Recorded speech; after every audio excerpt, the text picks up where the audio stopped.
মালিক জিজ্ঞাসা করে প্রতিদিন, বান্দা কি কারণে আমাকে ছেড়ে দিলা? হ্যাঁ,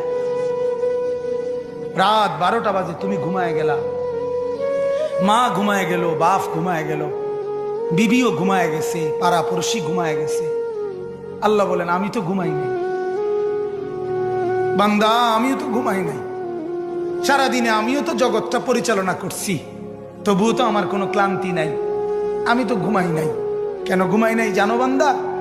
রাতের 2টা বাজে যদি তোমার পেশাব করতে হয়, রাতের 3টা বাজে যদি তোমার দরজা খুলতে হয়, তখন যদি তোমাকে উঠতে হয়, আর আমি যদি ঘুমায় যাই বান্দা, তোমারে চোখ মেলে দিবে কি?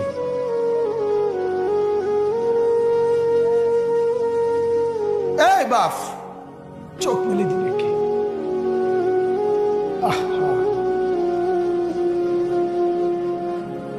আল্লাহ আমাদেরকে মাফ করে।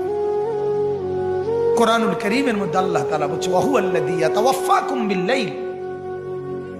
কোরআনে আল্লাহ বলে, বান্দা শোনো, প্রত্যেকটা মানুষকে রাত গভীরে যে ঘুম আমি দেই, সেটা ঘুম না, আমি ওয়াফাত দেই, আমি মূলত মৃত্যু দিয়ে দেই। আবার আমি দয়া করে একটা নির্দিষ্ট সময় পরে চূড়ান্ত মৃত্যু দেব বলে আমি আবার সেই হায়াত সকালবেলা যখন জাগতে শুরু হয় তখন আমি ফিরে দেব।